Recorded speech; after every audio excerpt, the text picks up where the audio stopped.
Hi! Hello! నమస్తే. Welcome back to our channel Javeli talks. ఎలా ఉన్నారు అందరూ? ఐ హోప్ మీరందరూ చాలా బాగున్నారు అనుకుంటున్నాను.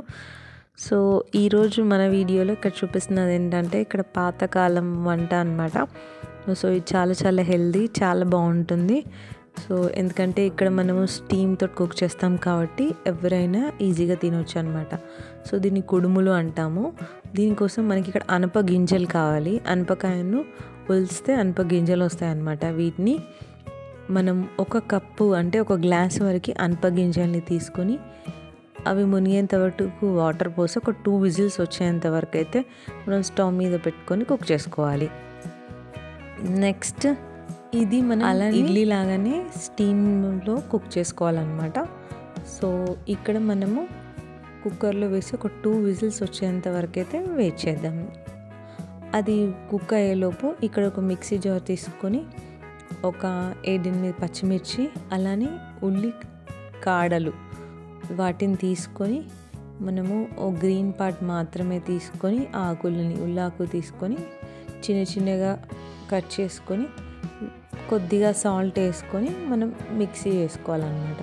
దీన్ని ఒక పేస్ట్ లాగా చేసి మనం పక్కన పెట్టుకోవాలి. ఇది చాలా బలమైంది అనమాట. ఎందుకంటే ఇక్కడ మనము బీన్స్ గింజల్ని కూడా యూజ్ చేసుకుంటున్నాం. అలాగే అనప గింజలు కాకుండా చిక్కుడు గింజలు కూడా వేసి చేసుకోవచ్చు. సో ఈ పేస్ట్ ఉంది కదండి, ఈ పేస్ట్ని పక్కకు పెట్టుకుందాం.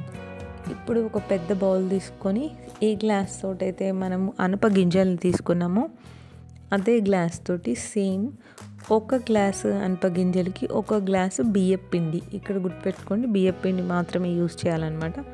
సో బియ్యపు పిండి వేసుకొని మనం పేస్ట్ ఉంది కదండి, మనం మిక్సీ జార్ చేసుకున్న మిర్చిని ఉల్లాకు పేస్ట్ ఉంది కదా, సో దాన్ని వేసుకొని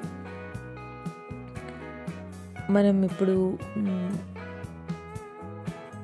2 విజిల్స్ వచ్చేంత వరకు ఉడికించుకున్న అనప గింజలు ఉన్నాయి కదా, సో వాటిని వాటర్ని ఫస్ట్ అయితే అనప గింజలు వేసుకొని ఆ వాటర్ పాడేయకుండా పక్కన పెట్టుకోవాలి. అక్కడ చూడండి గింజలు ఎంత బాగా ఒక 5 మినిట్స్ మనం పక్కన పెట్టుకోవాలి మూత. ఇప్పుడు ఈ అనప గింజల్ని వేసుకొని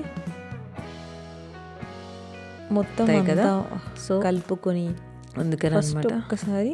సో ఈ టైంలో ఇక్కడ చూడండి మంచి సాల్ట్ చెక్ చేసుకొని సాల్ట్ పడుతుందా లేదా అని. సాల్ట్ అయితే ఇక్కడ సాల్ట్ పెడితే యాడ్ చేసుకోవచ్చు అన్నమాట. మూత తీసి సో కొద్దిగా వాటర్ కూడా పోసుకొని పిండి ఉంది కదండి దీన్ని మంచిగా ముద్దలాగా చేసుకోండి.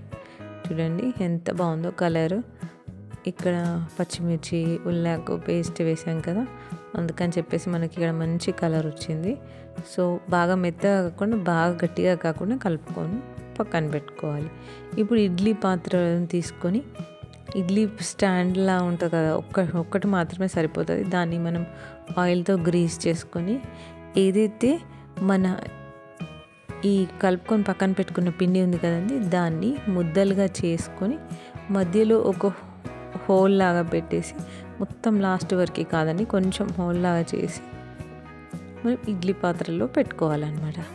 అట్లా ప్రతి ఒక్కటి చేసుకొని ఒకదాని మీద ఒకటి పెట్టేసుకోవచ్చు.